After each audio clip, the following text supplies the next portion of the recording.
तो guys welcome back, it's me Himanshu Yadav. आज की वीडियो होने वाली एक ऐसे इंसान और ऐसे हैकर के ऊपर जिसने इंटरनेट वर्ल्ड को हमेशा हमेशा के लिए बदल दिया। So let's start this story. Aaron Swartz एक एक्स्ट्राऑर्डिनरी इंसान थे जिन्होंने डिजिटल दुनिया और फ्री इंफॉर्मेशन एक्सेस के लिए बहुत काम किया। 1986 में पैदा हुए स्वार्ट्स ने छोटी उम्र से ही अपना टैलेंट दिखाया।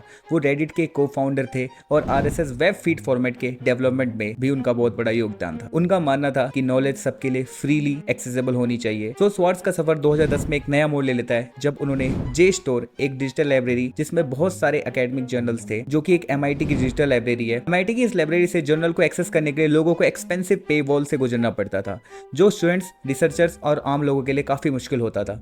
स्वार्ट्स का मानना था कि रिसर्च पब्लिक मनी से फंड होती है, इसलिए वो सबके लिए फ्री होनी चाहिए। ये सोच उनकी इस बिलीव पर बेस्ड थी कि अगर इन्फॉर्मेशन सबके लिए अवेलेबल होगी तो सबको इनोवेशन और समाज में ग्रो करने का मौका मिलेगा। इस प्रॉब्लम को सॉल्व करने के लिए स्वार्ट्स ने एक प्लान बनाया कि वो MIT के नेटवर्क्स के थ्रू जे स्टोर का डाटा डाउनलोड करेंगे। उन्होंने एक की grabbing.py, एक पाइथन प्रोग्राम, एक पाइथन स्क्रिप्ट का यूज किया और सिस्टमेटिकली बहुत सारी एकेडमिक जर्नल्स डाउनलोड की। ये प्रोसेस उन्होंने 1 साल तक किया और 1 साल के अंदर उन्होंने लगभग 80% डेटा डाउनलोड कर लिया था। उनका इंटेंशन इस डेटा से प्रॉफिट कमाने का नहीं था, बल्कि इस फ्रीली अवेलेबल डेटा को सबके लिए फ्री में अवेलेबल करना, ताकि सबको नॉलेज मिल सके। लेकिन उनकी ये एक्टिविटीज बिना नोटिस किए नहीं रही। MIT को शक हुआ और उन्होंने अनयूजुअल नेटवर्क ट्रैफिक डिटेक्ट किया और इसलिए उन्होंने US सीक्रेट सर्विस को इन्वेस्टिगेशन के लिए बुला लिया। US सीक्रेट सर्विस ने बेसिक स्टेप लिया और एक हिडन कैमरा सर्वर रूम में इंस्टॉल कर दिया और इस कारण जनवरी 2011 में स्वार्ट्स को डाटा डाउनलोड करते हुए पकड़ लिया गया, क्योंकि वो कैमरे में कैप्चर हो चुके थे। और स्वार्ट्स को पकड़ने का प्रोसेस ना काफी ड्रामेटिक था। जब MIT ने अनयूजुअल एक्टिविटी नोटिस की, उन्होंने सोर्स ट्रैक किया और देखा कि एक नेटवर्किंग क्लोजेट में लैपटॉप से ये सब डेटा डाउनलोड हो रहा है। स्वार्ट्स ने एक लैपटॉप को वहां छुपा रखा था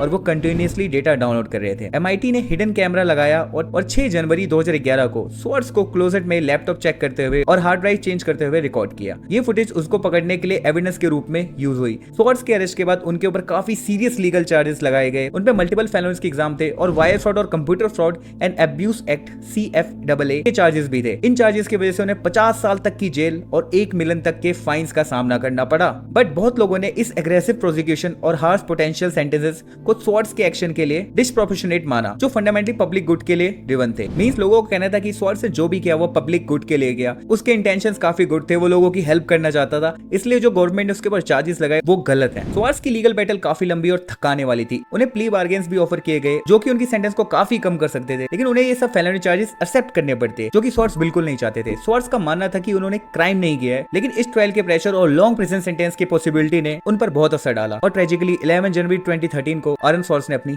जान ले ली। उनकी मौत डिजिटल और एकेडमिक कम्युनिटीज के लिए एक बहुत बड़ा शॉक था और पब्लिक भी इस बात से काफी गुस्सा थी। ये ड्रैकोनियन लॉज को हाईलाइट करता है जो कि डिजिटल इंफॉर्मेशन पे लगे हुए हैं और जो लोग इंफॉर्मेशन को फ्री करना चाहते हैं उन्हें मिलने वाली बड़ी सजा को भी दिखाता है। स्वार्ट्स की मौत ने कंप्यूटर रिलेटेड ऑफेंसेस के प्रोसिक्यूशन की हार्डनेस को सामने रखा और लीगल रिफॉर्म्स के कॉल्स को भी जोड़ दिया। स्वार्ट्स की मौत के बाद पब्लिक, स्कॉलर्स और एक्टिविस्ट काफी प्रोटेस्ट और वाइजल्स हो गए और इसके साथ साथ एक्टिविस्ट ग्रुप एनोनिमस, जिनका नाम तो आपने सुना ही होगा, उस ग्रुप ने भी MIT और US गवर्नमेंट की काफी वेबसाइट हैक करी और एरन स्वार्ट्स को ट्रिब्यूट दिया। उनका भी यही मानना था कि एरन स्वार्ट्स का जो विजन था कि इंफॉर्मेशन सबके लिए फ्री और एक्सेसिबल होनी चाहिए। स्वार्ट्स की लेगेसी आज भी ऑनगोइंग है और फाइट फॉर ओपन सोर्स और डिजिटल राइट्स को इन्फ्लुएंस करती है। उनका केस ये डिफाइन करता है कि गवर्नमेंट को काफी लॉस में रिफॉर्म लाने की जरूरत है ताकि इतनी हार्श पेनाल्टीज को रोका जा सके। एरन स्वार्ट्स की कहानी नई जनरेशन के डिजिटल राइट्स एक्टिविस्ट को इंस्पायर करती है और उसके अलावा ओपन एक्सेस की डेडिकेटेड ऑर्गेनाइजेशन जैसे ओपन एक्सेस बटन और एरन स्वार्ट्स डे और हैकाथन इंश्योर करते हैं कि फ्री और ओपन इन्फॉर्मेशन के लिए हमेशा फाइट कंटिन्यू रहे। ये इनिशिएटिव्स बैरियर्स को तोड़ने और नॉलेज शेयरिंग को प्रमोट करने के लिए काम कर रहे हैं। एरन स्वार्ट्स के विजन के साथ स्वार्ट्स की कंट्रीब्यूशन को टेक्नोलॉजी और उनका अनवेवरिंग कमिटमेंट एक परमानेंट छाप छोड़ गया। उनका जीवन और उनकी एक अनटिमली डेथ एक पॉइजन रिमाइंडर है कि इंफॉर्मेशन एक्सेस कितनी इंपॉर्टेंट है और इंटरनेट पे जो भी नॉलेज है वो सबके लिए फ्री में अवेलेबल होनी चाहिए। तो गाइस ये थी एरन स्वार्ट्स की स्टोरी, जो कि एक लेगेसी बना गए हैं और आज भी लोग उनको याद करते हैं डिजिटल राइट्स और डिजिटल एक्टिविस्ट के लिए। और हाँ गाइस, अगर ये वीडियो अच्छी लगी तो वीडियो को लाइक कर दो, कमेंट कर दो एरन स्वार्ट्स की स्टोरी कैसी लगी आपको और क्या इनके थॉट्स आपको सही लगे। और गाइस ऐसी एथिकल हैकिंग और साइबर सिक्योरिटी कंटेंट के लिए हमारे चैनल को सब्सक्राइब कर लो और फॉलो कर लो जाके हमें इंस्टाग्राम पे हैकिंग_टेक के नाम से। और ऐसी अमेजिंग वीडियोस के लिए हमारे चैनल पे बने रहो। सी यू इन नेक्स्ट वीडियो, तब तक के लिए बाय।